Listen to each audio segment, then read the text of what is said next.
자식이 부모에게 정이 뚝 떨어지는 바로 그 순간 10가지.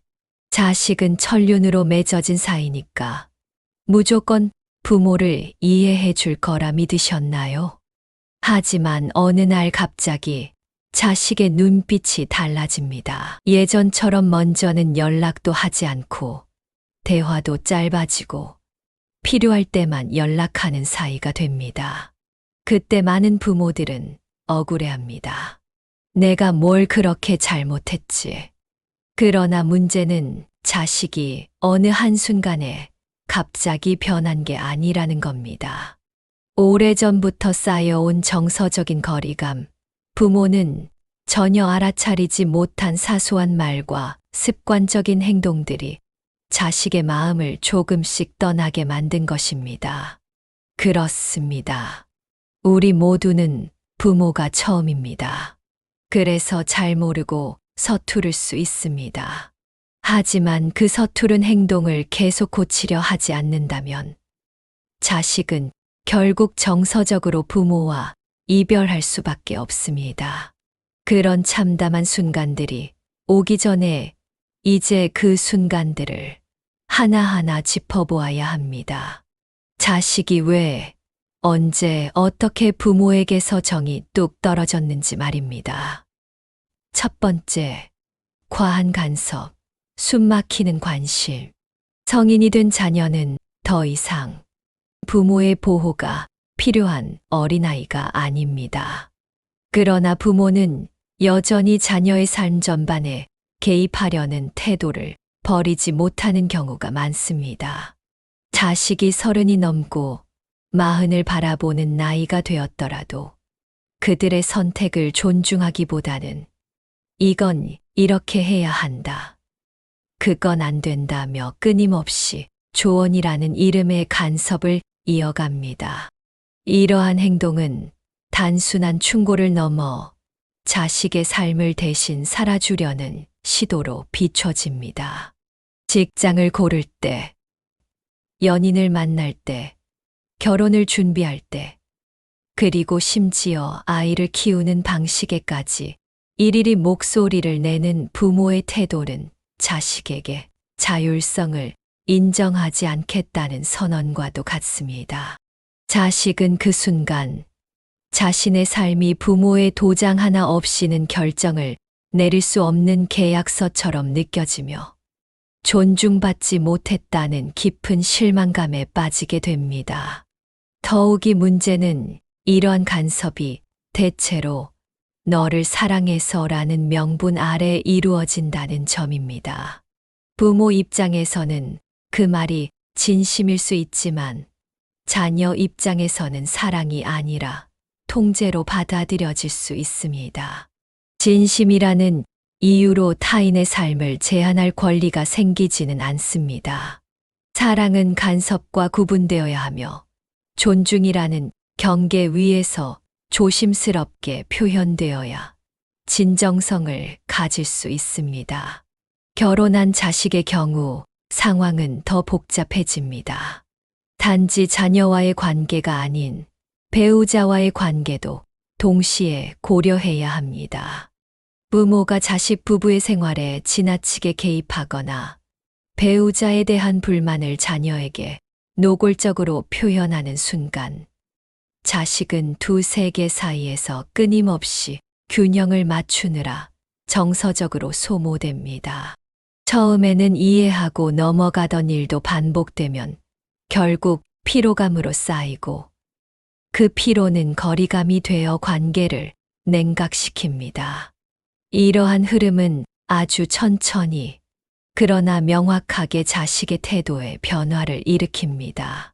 전에는 자주 연락하던 자식이 점점 연락을 뜸하게 하거나 부모와의 만남을 의무처럼 여기게 되는 현상이 나타납니다.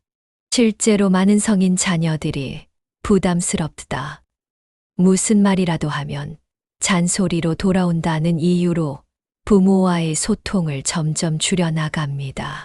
자식의 마음속에서 부모는 따뜻한 안식처가 아닌 삶에 끊임없이 개입하려는 관찰자로 인식되기 시작합니다. 부모 세대는 자녀가 성공적인 삶을 살아가길 진심으로 바랄 것입니다. 하지만 그 진심이 과해지는 순간 오히려 자식의 자립심을 억누르고 부모에 대한 정서적 거리감을 형성하게 만듭니다. 성인 자녀에게 필요한 것은 조언이 아니라 신뢰입니다.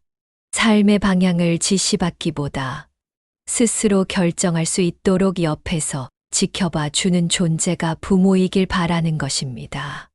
무엇보다 중요한 것은 자식이 처한 시대와 환경이 부모 세대와는 매우 다르다는 점을 인정하는 것입니다. 과거에는 안정된 직장, 빠른 결혼, 부모의 뜻을 따르는 것이 미덕처럼 여겨졌지만 지금은 개인의 선택과 다양성이 존중받는 시대입니다. 과거의 잣대로 현재를 재단하려 들면 그 사이에 세대 간의 간극은 더욱 깊어질 수밖에 없습니다. 자식은 부모에게 인정받지 못하고 부모는 자식의 변화가 낯설고 당황스럽게 느껴집니다. 이러한 갈등의 악순환을 끊기 위해서는 부모가 먼저 한 발짝 물러서야 합니다. 자식이 어떤 결정을 내리든 그에 대한 믿음을 보내주는 태도가 필요합니다. 실수를 할 수도 있고 실패를 경험할 수도 있습니다. 하지만 그런 과정 속에서 스스로 배우고 성장할 기회를 가지는 것이 자식에게는 훨씬 큰 자산이 됩니다. 또한 부모 자신도 변화하는 삶의 흐름을 받아들이는 노력이 필요합니다. 자식이 더 이상 부모의 보호 아래 있어야 할 존재가 아님을 인정하고 자식의 삶을 하나의 독립된 인생으로 존중해야 합니다. 그렇게 되면 간섭이 아닌 조언으로, 통제가 아닌 지지로 관계가 재정립될 수 있습니다. 정이 뚝 떨어지는 순간은 어떤 사건이 아니라 축적된 감정에서 비롯됩니다. 사랑이라는 이름으로 포장된 간섭이 자식의 마음을 점점 멀어지게 만들고 결국에는 부모라는 존재 자체가 피하고 싶은 부담으로 전락할 수도 있습니다. 부모의 진심이 전달되기 위해서는 그것이 자식의 삶을 향한 존중이라는 방식으로 표현되어야 합니다. 그래야만 진짜 사랑이 관계를 지키는 힘이 될 수 있습니다. 자식이 부모에게 느끼는 정은 어쩌면 아주 사소한 말과 행동 하나로도 쉽게 식어버릴 수 있습니다. 하지만 그 반대로 따뜻한 배려와 신뢰의 태도 하나로 다시 피어날 수도 있습니다. 부모의 관심이 자식의 숨을 막는 것이 아니라 그들을 든든히 받쳐주는 바람이 되길 바라는 마음. 그것이 지금 이 시대의 자녀들이 부모에게 바라는 진짜 사랑일지도 모릅니다. 두 번째, 일방적인 감정 배출, 대화 아닌 하소연. 부모와 자식 간의 정서적 유대는 대화를 통해 더욱 깊어집니다. 그러나 그 대화가 일방적인 감정 배출로 치우치게 되면 관계는 점점 무거워지고 불균형하게 됩니다. 특히 중노년의 부모가 자녀에게 전화를 걸어 매번 털어놓는 이야기가 건강의 문제, 경제적 어려움, 이웃이나 친척에 대한 불만뿐이라면 자식은 어느 순간부터 전화를 받는 것 자체를 피하고 싶어집니다. 부모의 삶이 고단했음을 자식도 이해하고 있습니다. 그러나 자식 역시 자신의 삶을 살아가며 나름의 어려움과 고민 속에서 하루하루를 버티고 있습니다. 그런데 부모와의 통화 시간이 언제나 하소연과 푸념으로 가득 차 있고 자식의 이야기는 도중에 끊기거나 무시된다면 그 순간 자식은 깊은 허탈감과 소외감을 느낍니다. 자신이 정서적 쓰레기통이 된 듯한 기분은 자식에게 매우 고통스러운 경험이 됩니다.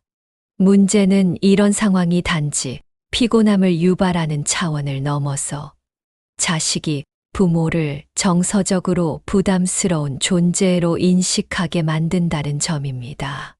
그리고 그 인식은 관계의 온도를 식히는 강력한 요인이 됩니다. 처음에는 안쓰러움으로 받아들였던 하소연이 점차 짜증으로 변하고, 나중에는 전화를 걸어도 받지 않거나 메시지를 읽고도 답하지 않는 상태로 이어질 수 있습니다. 이러한 변화는 자식의 인성 문제나 효심 부족 때문이 아닙니다. 이는 감정의 흐름이 단절되었을 때 누구에게나 나타날 수 있는 방어적 반응입니다. 소통은 상호적이어야 하며 양방향의 공감이 있어야만 지속 가능합니다.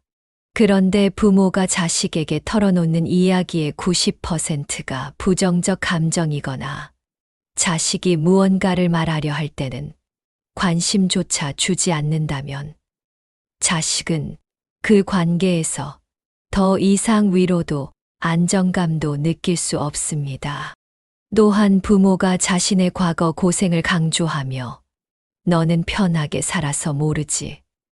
내가 너 나이 때는 더 힘들었다는 식으로 이야기할 경우 자식의 고민은 축소되거나 무시당합니다. 이는 자식의 입장에서 보면 자신의 감정과 경험이 존중받지 못한다는 느낌으로 이어집니다. 공감이 아닌 비교와 평가가 이어질 때 자식은 더 이상 마음을 열지 않게 됩니다. 대화의 질은 관계의 질을 결정합니다. 자식과 대화하고 싶다면 자신의 감정을 전하는 것만큼 자식의 감정에도 귀를 기울여야 합니다. 피로하고 괴로운 마음이 있을 때는 그것을 털어놓을 수도 있어야 하지만 그것이 언제나 일방적이어서는 안 됩니다. 자식에게도 인생의 고민이 있고 힘든 날이 있다는 사실을 잊지 말아야 합니다. 이런 변화는 부모의 작은 태도에서 시작될 수 있습니다. 전화를 걸 때 먼저 자식의 안부를 묻고 요즘 어떤 고민이 있는지 진심으로 들어주는 것만으로도 자식은 위로받는다는 느낌을 가질 수 있습니다. 때로는 자신의 문제를 잠시 접어두고 자식의 이야기에만 귀 기울이는 태도가 필요합니다. 그렇게 형성된 신뢰는 자식이 부모에게 다시 마음을 열게 만드는 계기가 될 수 있습니다. 정이 뚝 떨어지는 순간은 자식이 감정적으로 소진되었다고 느낄 때 찾아옵니다. 부모의 하소연이 반복되고 자신의 이야기는 무시당한 채 관계가 감정의 배출구로만 기능할 때 자식은 더 이상 그 관계를 유지하고 싶은 마음을 갖지 않게 됩니다. 반대로 대화의 균형을 맞추고 서로의 삶을 존중하려는 노력이 있을 때 자식은 부모를 정서적 지지자로 인식하며 다시 따뜻한 관계를 회복할 수 있습니다. 부모의 말은 자식의 마음에 오랜 흔적을 남깁니다. 그 말이 위로가 될 수도 있고 짐이 될 수도 있습니다. 이제는 자식의 귀에 닿는 그 말이 어떤 의미로 남게 될지 스스로 돌아볼 때입니다. 세 번째, 말 한마디가 남기는 상처, 비교와 비난의 언어. 부모의 말은 자식의 마음 속에 깊이 각인됩니다. 특히 중노년 부모가 자녀에게 무심코 던지는 말들. 그것이 칭찬이 아닌 비교와 비난의 언어일 경우 자식은 겉으로는 웃고 있어도 마음 한구석이 서서히 얼어붙기 시작합니다. 부모의 말은 자식에게 방향을 제시할 수도 있지만 때로는 정체성을 부정하는 독이 되기도 합니다. 자식이 자신의 고민을 털어놓거나 삶에 대한 이야기를 할 때 돌아오는 반응이 너보다 잘난 사람도 많은데 왜 그래? 그 나이에 그것도 못하냐는 식의 말이라면 자식은 자신이 부모 앞에서조차 진심을 드러낼 수 없는 존재로 느끼게 됩니다. 더 심각한 것은 부모가 의도하지 않게 내뱉는 비교의 말들입니다. 내 사촌은 이번에 승진했다더라. 우리 옆집 아들은 집도 샀다는데 넌 언제쯤이냐는 식의 언급은 자식의 자존감을 무너뜨리는데 충분한 폭력적 효과를 가집니다. 이러한 말들은 부모 입장에서는 동기부여나 현실 인식의 차원에서 하는 말일 수 있지만 자식에게는 자신이 부모의 기대에 미치지 못하는 존재라는 느낌을 강하게 심어줍니다. 이로 인해 자식은 부모와의 대화를 통해 위로를 얻기보다 상처와 부담을 느끼며 점차 거리를 두게 됩니다. 더욱이 문제는 이런 비교가 반복될수록 자식은 자신의 삶을 평가받는 대상으로만 인식하게 되고 결국 부모 앞에서조차 자유롭고 진솔한 모습으로 존재할 수 없게 됩니다. 이는 정서적인 단절을 야기하며 시간이 흐를수록 부모에 대한 실망감과 회의감이 깊어질 수밖에 없습니다. 또한 일부 부모는 자식이 어떤 선택을 할 때마다 내가 그럴 줄 알았다. 역시 넌 안 돼와 같은 부정적인 예단을 서슴없이 말하곤 합니다. 이런 말들은 자식의 자율성을 존중하기보다는 실패를 기정사실화하며 통제하려는 태도로 비춰질 수 있습니다. 결국 자식은 부모에게 자신의 삶을 공유하고 싶지 않은 마음을 갖게 되며 진정한 소통은 불가능해집니다. 상처는 큰 사건보다 사소한 말 한마디에서 시작됩니다. 평소의 말투와 반응, 관심을 표현하는 방식이 자식의 마음에 어떤 인상을 남기는지에 대해 부모는 진지하게 고민해 볼 필요가 있습니다.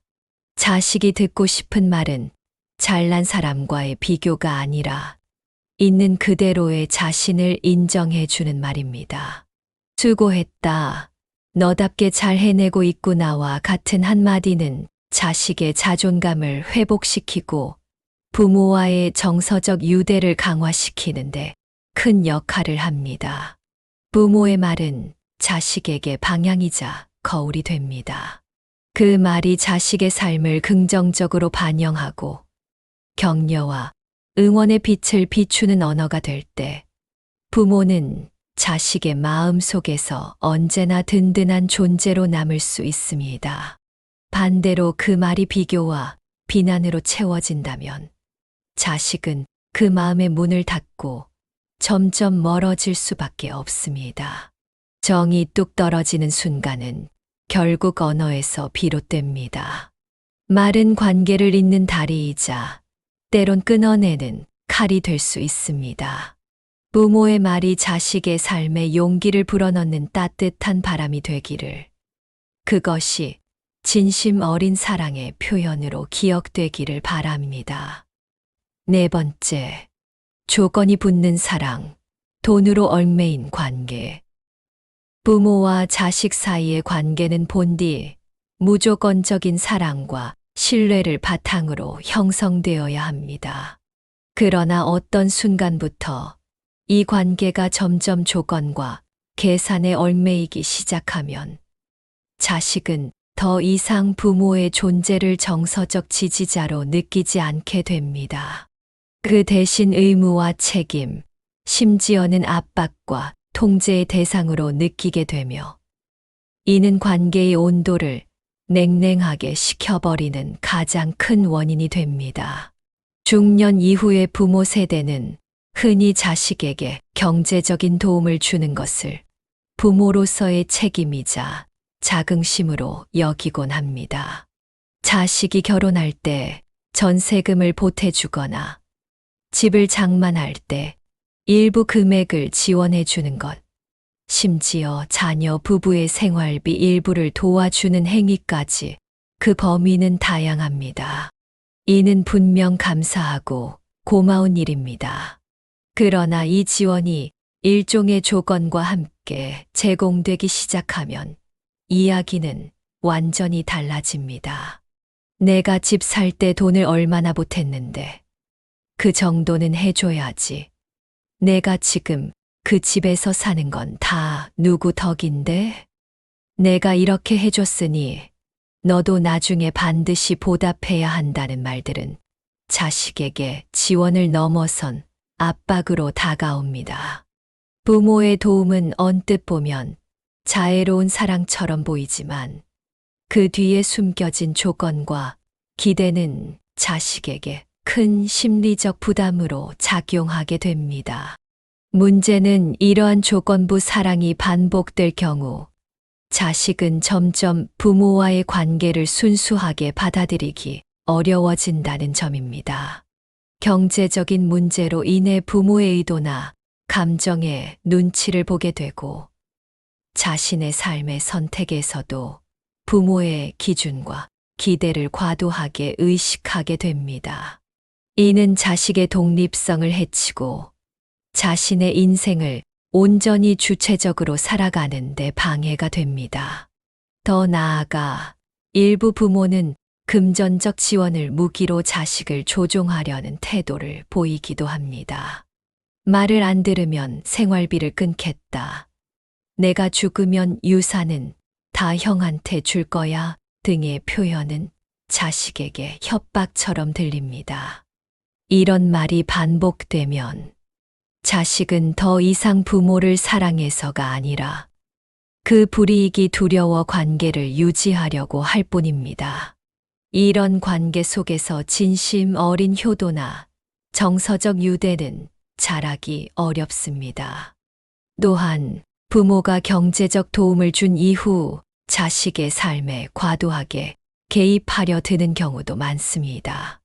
예를 들어 그 집은 내가 도와줘서 산 거니까 누구를 불러오든 내 허락을 받아야 한다거나 내가 사위나 며느리를 어떻게 대하는지도 내가 다 보고 있다는 식의 말은 자식의 삶을 자신이 여전히 통제 가능한 영역으로 여기는 태도를 드러냅니다.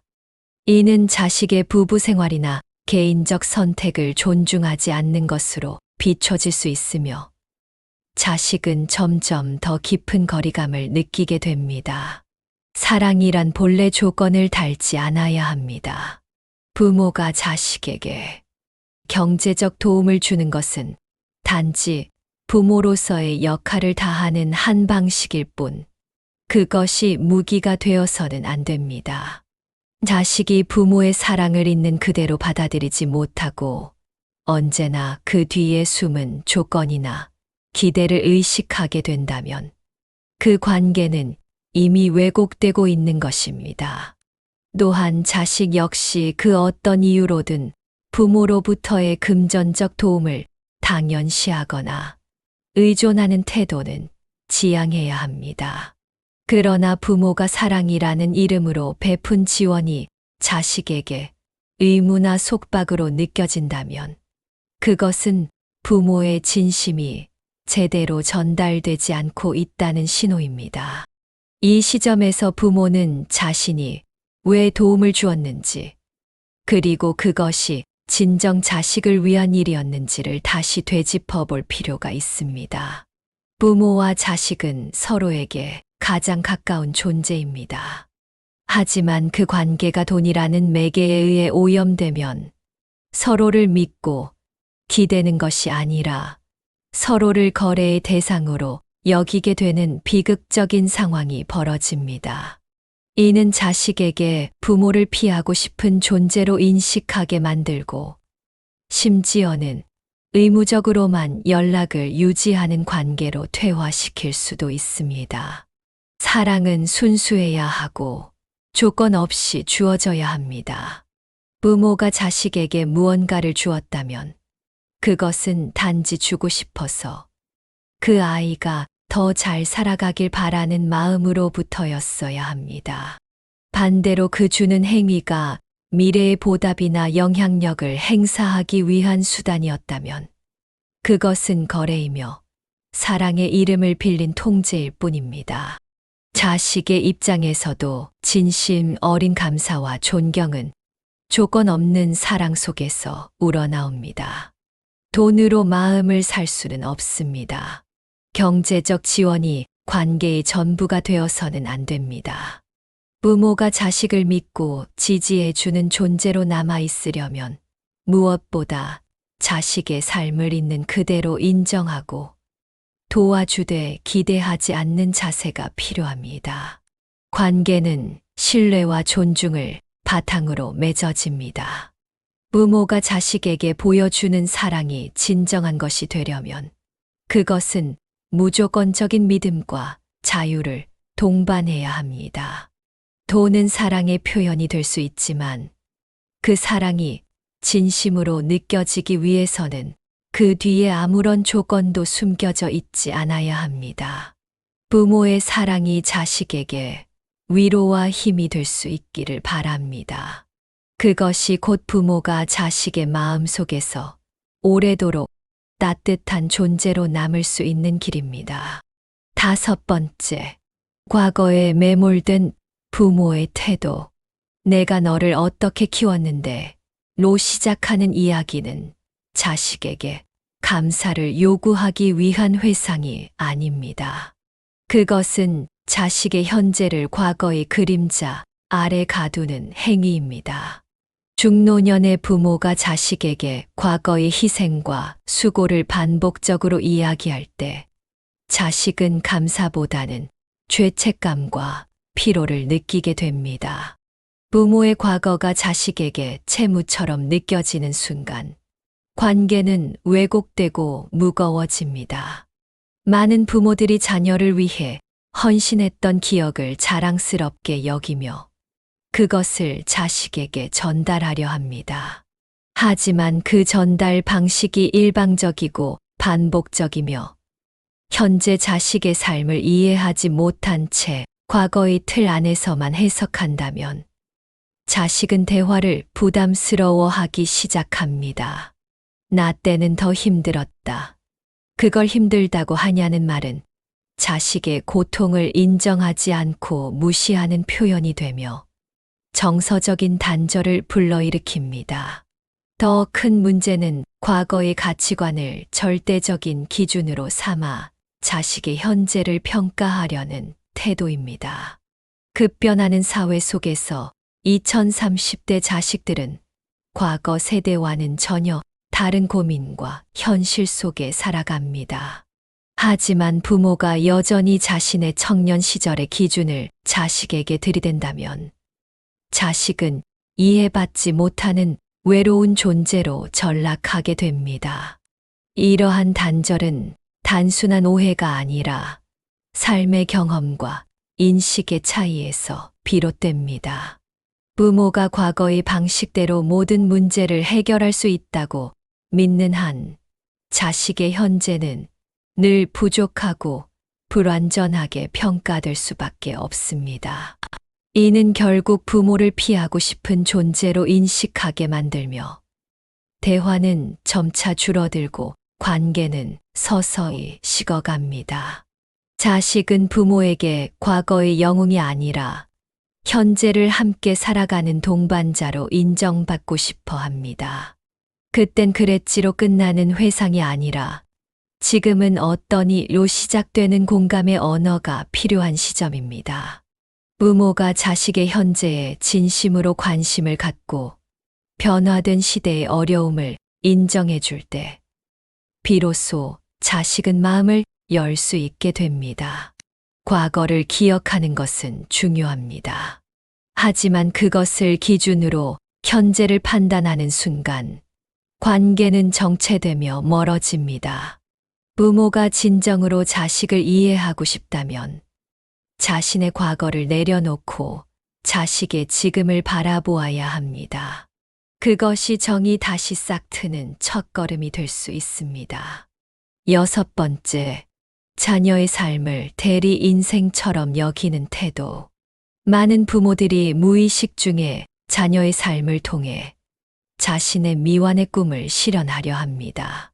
젊은 시절 이루지 못한 학업, 사회적 지위, 명예나 성취 등을 자녀를 통해 보상받으려는 태도는 자녀에게 큰 부담이 될 수 있습니다. 나는 너 나이 때 공부 못했지만 너는 꼭 명문대 가야 한다. 내가 모지른 걸 너라도 해줘야지라는 말은 자식에게 꿈을 심어주는 것이 아니라 의무감을 부여하는 족쇄가 됩니다. 이런 태도는 자녀가 독립적인 삶의 주체로 성장하는 것을 방해하고 결국 부모를 위한 인생을 살게 만듭니다. 자식은 부모의 기대에 부응하지 못할까 늘 불안해하며 자신의 선택이 온전히 자신의 것인지 확신하지 못하게 됩니다.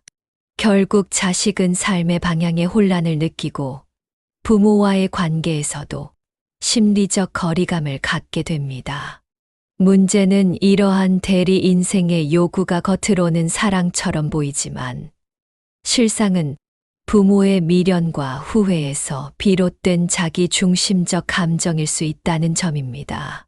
부모가 자식의 성취에 지나치게 감정적으로 반응하거나 실패에 대해 과도하게 실망할 경우 자식은 부모가 자신을 사랑해서가 아니라 자신의 감정을 위해 자신을 존재하게 한다는 느낌을 받게 됩니다. 자식에게 진정 필요한 것은 그들이 누구의 그림자도 아닌 자기 자신으로 살아갈 수 있도록 격려하고 응원해 주는 것입니다. 부모는 자식의 인생에서 조언자이자 조력자로 남아야지 주인공이 되어서는 안 됩니다. 너는 너의 길을 가라. 나는 내가 행복하면 그걸로 충분하다는 말이 진심으로 전달될 때 자식은 부모를 부담이 아닌 지지자로 받아들이게 됩니다. 결국 부모의 삶과 자식의 삶은 분리되어야 건강한 관계가 유지됩니다. 부모는 자식에게 삶의 방향을 강요하기보다 그들이 선택한 길에서 넘어지고 일어설 수 있는 힘을 길러주는 존재가 되어야 합니다. 그런 관계 안에서 자식은 부모를 신뢰하게 되고 자연스럽게 존경과 애정을 이어갈 수 있습니다. 자식의 삶은 부모의 보상수단이 아닙니다. 부모가 먼저 자신의 과거를 인정하고 자식의 현재를 존중할 때 비로소 부모와 자식 간의 정은 다시 따뜻하게 이어질 수 있습니다. 7번째, 감정 표현을 꺼리는 부모의 태도. 자식이 부모에게 정서적 거리감을 느끼는 중요한 이유 중 하나는 바로 감정을 나누는 방식의 차이입니다. 특히 50대 이상의 중노년 부모 세대는 자신의 감정을 드러내는 것을 부끄럽게 여기거나 그것을 약함의 표시로 받아들이는 문화에서 자라왔습니다.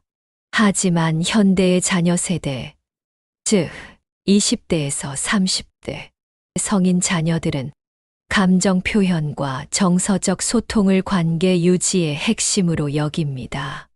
이런 세대 간의 차이로 인해 부모가 자신의 감정을 드러내지 않고 무뚝뚝하거나 무심한 태도를 보일 경우 자식은 그것을 사랑의 부재로 받아들일 수 있습니다.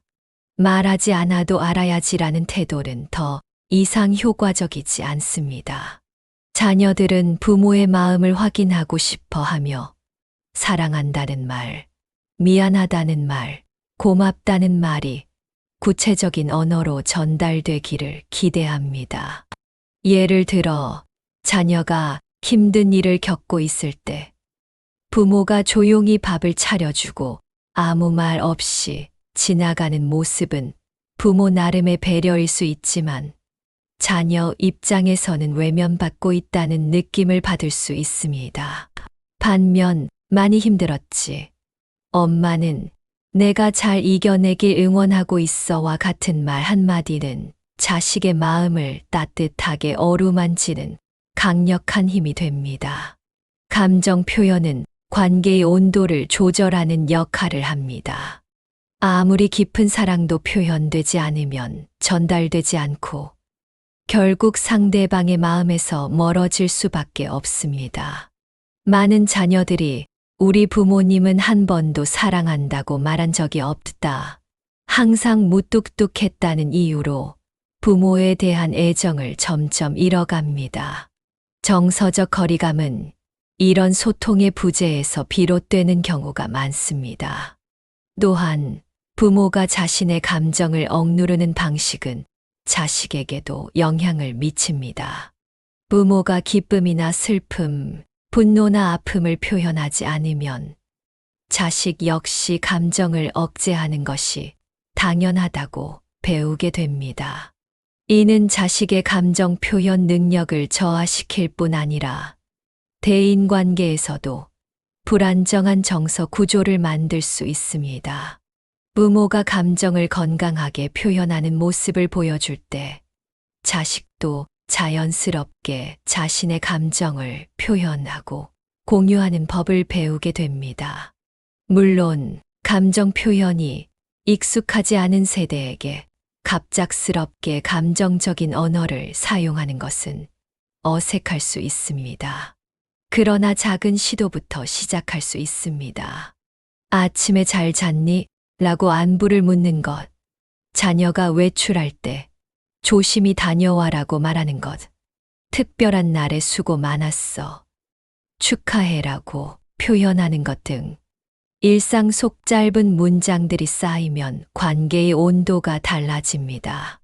무엇보다 중요한 것은 자식이 부모에게서 사랑받고 있다는 확신을 가질 수 있도록 말과 행동을 통해 감정을 전달하는 것입니다.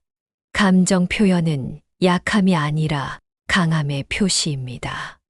내 감정을 솔직히 말할 수 있는 용기, 그리고 그 감정을 통해 상대와 더 깊이 연결될 수 있다는 믿음이 관계의 신뢰를 높입니다.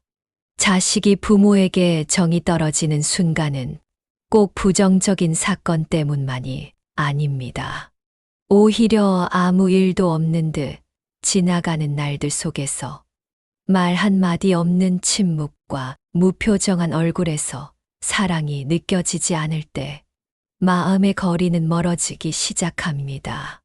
자식은 부모가 자신에게 무관심하다고 느끼고 그 감정은 서운함과 외로움으로 바뀌며 결국 마음의 벽을 만들게 됩니다. 정서적 소통은 시간이 걸리는 작업이지만 반드시 필요한 과정입니다. 자식이 어릴 때는 돌봄과 보호가 중요했지만 성인이 된 이후에는 서로의 감정을 나누고 이해하는 것이 새로운 형태의 사랑입니다. 중노년의 부모라면 이제는 자신의 감정을 자식과 나누는 연습이 필요합니다. 그것이 어색하고 어렵더라도 관계를 회복하고 유지하는 데 있어 가장 중요한 열쇠가 될 수 있습니다.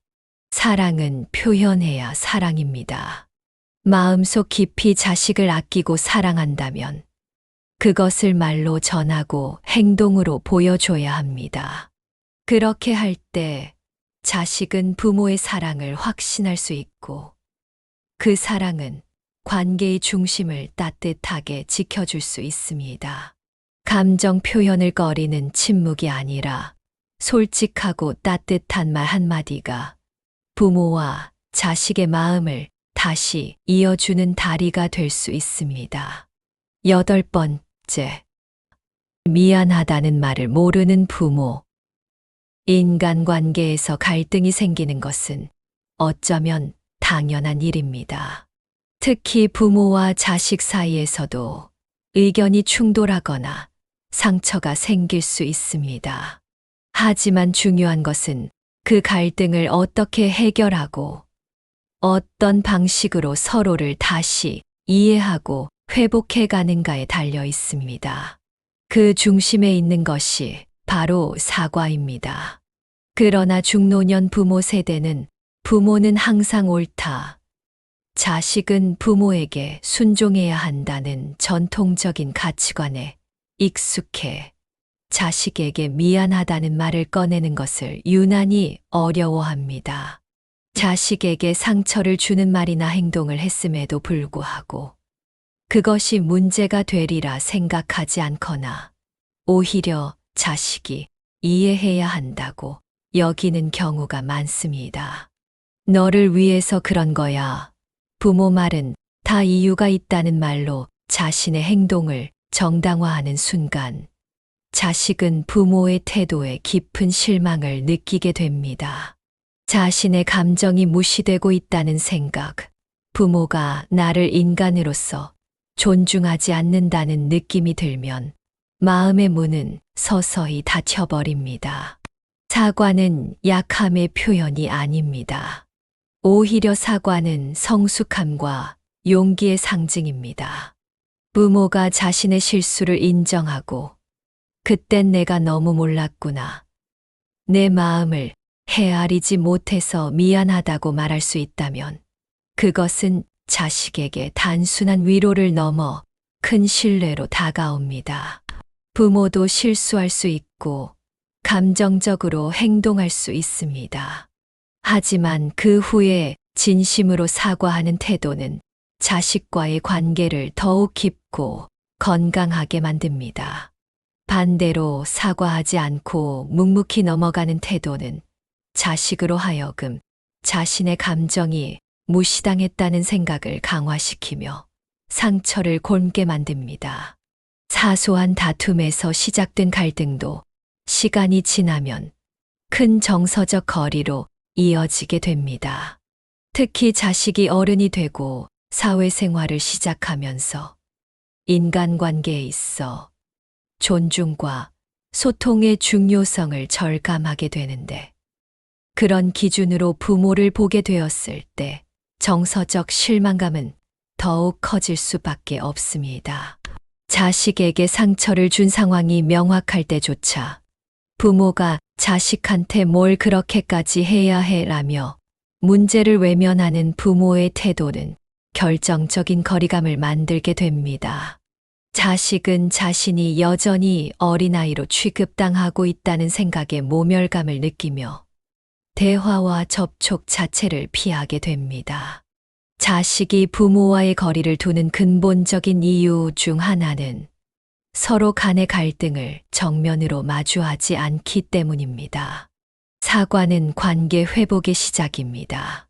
단순히 잘못을 인정하는 것을 넘어서 상대방의 감정을 존중하고 공감하는 자세입니다. 자식이 그땐 정말 서운했어요라고 이야기할 때 내가 그렇게 느꼈다면 미안하다고 말할 수 있는 부모야말로 진정한 어른입니다. 자식은 그런 부모를 통해 내 감정이 존중받고 있구나라는 확신을 얻게 되며 신뢰는 다시금 회복됩니다. 하지만 이런 사과를 하기 위해서는 부모 자신의 내면 성찰이 필요합니다. 과거 자신의 방식이 언제나 옳았다는 확신을 내려놓고 자식의 입장에서 그때의 상황을 다시 바라보는 노력이 중요합니다. 그 시절엔 그게 최선이었지만 지금 돌이켜보면 내가 힘들었겠구나라는 말 한마디가 자식의 얼어붙은 마음을 녹일 수 있습니다. 중요한 것은 사과의 타이밍이 너무 늦기 전에 이 말이 나와야 한다는 점입니다. 자식이 이미 마음을 닫아버리고 부모와의 관계를 끊기로 결심한 후에야 뒤늦은 사과를 한다면 그것은 되돌리기 어렵습니다. 때로는 몇 마디 말보다 먼저 다가가 손을 잡고 눈을 마주치며 전하는 진심이 자식에게는 인생에서 가장 깊은 위로가 될 수 있습니다. 부모의 한마디, 그땐 내가 미안했다는 말은 단순한 사과 이상의 힘을 가집니다. 그것은 정서적 유대를 다시 잇는 고리이며 부모가 여전히 자식의 마음을 소중히 여기고 있다는 표현입니다. 자식은 부모에게 완벽함을 바라지 않습니다. 오히려 진심을 원합니다. 부모도 실수할 수 있고 잘못 판단할 수도 있다는 것을 알지만 그것을 인정하고 용기 있게 말할 수 있는 부모를 통해 자식은 배웁니다. 그리고 그렇게 배운 관계의 회복력은 자식이 다른 인간 관계에서도 성숙하게 살아가는 기반이 됩니다. 진정한 부모란 자식 앞에서 강한 척하는 사람이 아니라 자식에게 먼저 미안하다고 말할 수 있는 사람입니다. 그 한마디가 자식의 마음에 남긴 상처를 보듬고 다시 사랑을 싹트게 하는 씨앗이 될 수 있습니다. 지금이라도 늦지 않았습니다. 자식에게 남은 마음이 있다면 그 진심을 담아 사과하는 것으로부터 다시 시작해 보십시오. 그것이 부모 자식 간의 정을 되살리는 첫걸음이 될 것입니다. 9번째, 경계를 무시하는 손길, 사생활 침해. 부모와 자식은 오랜 시간을 함께하며 정서적 유대를 쌓아온 존재입니다.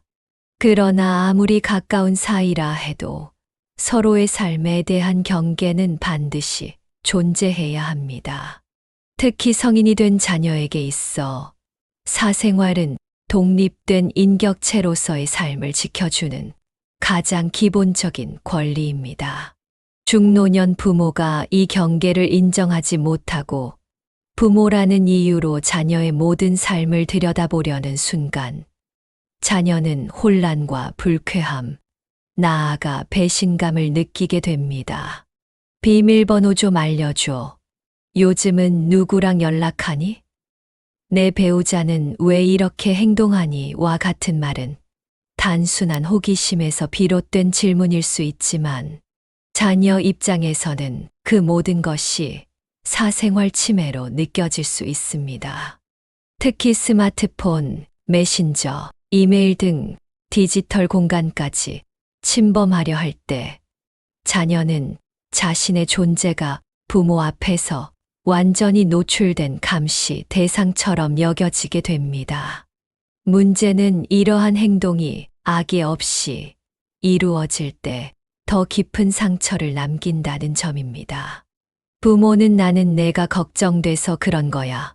가족끼리 뭘 그렇게 숨기냐며 자신의 행위를 정당화하려 하지만 자녀에게는 그 말이 전혀 위안이 되지 않습니다. 오히려 나는 믿음받지 못하는 존재인가? 부모 앞에서도 나만의 공간은 허용되지 않는 건가라는 절망을 느끼게 됩니다. 결혼한 자녀의 삶에 끼어드는 일도 마찬가지입니다. 내 배우자는 왜 그렇게 행동하니? 아이를 이렇게 키우면 안 돼 등 자녀 부부의 결정과 생활 방식에 지속적으로 개입하려는 행동은 그 자체로 심각한 사생활 침해이자 관계 파괴의 씨앗이 됩니다. 부모가 이러한 태도를 고집할수록 자녀는 결국 부모로부터 정서적으로 분리될 수밖에 없습니다. 또한 사소해 보일 수 있는 기억의 침해 역시 자녀에게는 큰 상처로 다가옵니다. 예를 들어 자녀가 어디에 다녀왔는지, 누구를 만났는지, 무슨 생각을 하고 사는지 등을 무조건적으로 물어보며 캐묻는 습관은 자녀의 심리적 독립성을 위협합니다. 부모가 아무리 걱정돼도 자녀의 삶에 모든 것을 알고 있어야만 안심된다는 생각은 결국 자녀를 고립시키는 통제의 수단이 됩니다. 성인이 된 자녀는 더 이상 보호받아야 할 미성년자가 아니라 자신의 삶을 선택하고 책임질 수 있는 존재입니다. 따라서 부모는 자녀가 자신만의 경계를 설정하고 그 안에서 독립적으로 살아가는 모습을 존중해야 합니다. 사생활은 신뢰를 기반으로 한 존중의 표현이지 의심과 감시를 통해 얻어내는 정보가 아닙니다. 부모와 자식 간의 거리에는 반드시 건강한 간격이 필요합니다. 이 간격은 사랑이 없어서가 아니라 사랑을 더 오래 유지하기 위한 장치입니다. 아무리 가까운 관계라도 모든 것을 공유할 수는 없습니다. 오히려 필요한 만큼만 공유하고 나머지는 각자의 공간으로 남겨두는 것이 서로를 지키는 방법입니다. 자녀가 어떤 이야기를 꺼내지 않을 때 그것은 숨기고 있어서가 아니라 스스로 해결하고 싶어서일 수 있습니다. 자녀가 배우자와의 갈등이나 육아 문제에 대해 말을 아낀다면 그것은 부모의 간섭을 피하려는 것이 아니라 자신의 삶을 스스로 책임지려는 성숙한 태도일 수도 있습니다. 부모가 이 점을 이해하고 받아들이지 못한다면 자녀는 결국 부모에게 진심을 터놓기보다 점점 거리를 두고 마음을 닫게 됩니다. 중요한 것은 무엇을 알고 있느냐가 아니라 무엇을 존중해 주느냐입니다. 자녀가 스스로 삶의 무게를 감당하고 있다는 것을 인정하고 필요할 때 도움을 요청할 수 있는 여유를 주는 것이야말로 진정한 부모의 역할입니다. 반대로 자녀의 삶을 속속들이 알고 싶어 하고 모든 선택에 대해 확인하려는 태도는 결국 부모와 자식 사이의 신뢰를 무너뜨리고 사랑을 의심으로 변질시킵니다. 가장 가까운 사이일수록 경계는 더욱 명확히 지켜져야 합니다. 그것이 서로의 존엄을 인정하는 길이며 관계를 오랫동안 유지할 수 있는 유일한 방법입니다. 부모는 자녀의 삶에 관여하는 존재가 아니라 존중과 지지로 함께 서 있는 동반자여야 합니다. 사생활을 침해하지 않고도 깊은 정을 나눌 수 있으며 거리를 둔다고 해서 사랑이 식는 것은 아닙니다. 오히려 서로의 공간을 인정할 때 사랑은 더 깊어지고 오래 지속될 수 있습니다. 자녀는 부모에게 감시받는 존재가 아니라 이해받고 지지받기를 원하는 사람입니다. 이 사실을 잊지 않고 자녀의 사생활을 하나의 존엄한 세계로 인정해 줄 때 부모와 자식 사이의 신뢰는 더욱 단단해질 수 있습니다. 부모라는 이름 아래 자녀의 삶을 통제하려는 손길이 아닌 성숙한 관계를 맺으려는 따뜻한 시선이 필요할 때입니다. 10번째, 사랑을 강요하는 말의 그림자. 그래도 부모인데 날 이해해야지. 이 한마디는 부모의 입장에서는 당연하게 들릴 수 있습니다. 하지만 자녀의 입장에서 이 말은 때때로 무거운 짐이자 정서적 강요로 작용합니다. 사랑은 주어지는 것이지 강요되는 것이 아닙니다. 가족 간의 사랑조차도 마찬가지입니다. 진정한 사랑은 자발적으로 선택되는 것이며 조건이나 의무를 전제로 할 때 그 본질을 잃고 맙니다. 부모라는 이유만으로 모든 것이 용서되고 받아들여져야 한다는 생각은 자녀에게 커다란 부담을 안깁니다. 특히 부모가 과거의 희생을 끊임없이 언급하거나 자녀의 감정을 무시한 채 일방적인 이해를 요구할 때 자녀는 그 사랑이 일방적이며 자기중심적이라는 인상을 받습니다. 내가 너를 위해 얼마나 희생했는데, 그래도 내 부모인데 내가 이해해야지라는 말은 부모의 정당성을 강조하려는 표현이지만 자녀에게는 나는 당신의 감정 쓰레기통인가? 나는 당신을 무조건 받아들여야만 하는 존재인가라는 반발심을 유발할 수 있습니다. 문제는 이러한 언어가 반복될수록 자녀는 부모와의 관계를 의무로 인식하게 된다는 것입니다. 사랑이라는 감정은 의무감 속에서 자라지 않습니다. 오히려 자유와 존중 속에서 피어나는 것입니다.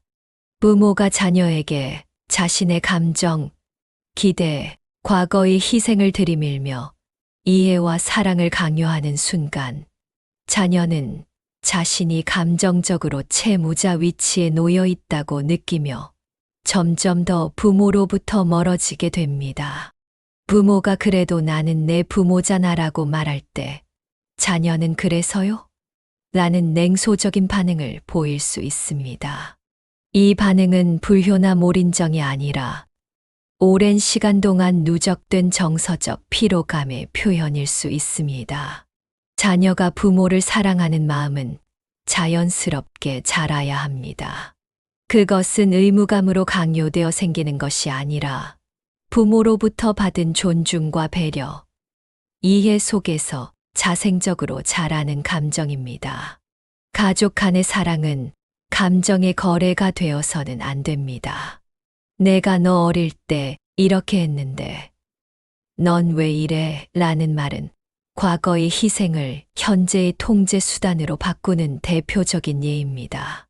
이런 말은 자녀에게 부모의 사랑을 신뢰할 수 없게 만들며 감정적으로 멀어지는 결과를 낳습니다. 부모가 베푼 사랑은 그 자체로 의미 있어야 하며 대가나 보답을 전제로 해서는 안 됩니다. 더 나아가 사랑을 강요하는 말은 자녀의 선택을 제약하는 도구가 되기도 합니다. 내가 날 사랑한다면 그 사람은 만나지 말아야지.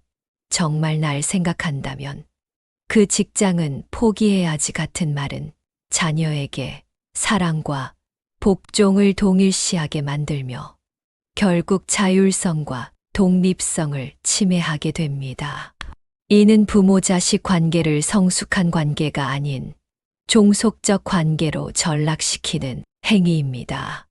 자녀는 부모의 사랑을 의심할 수 있습니다. 그것은 잘못된 일이 아니라 자연스러운 정서적 반응입니다.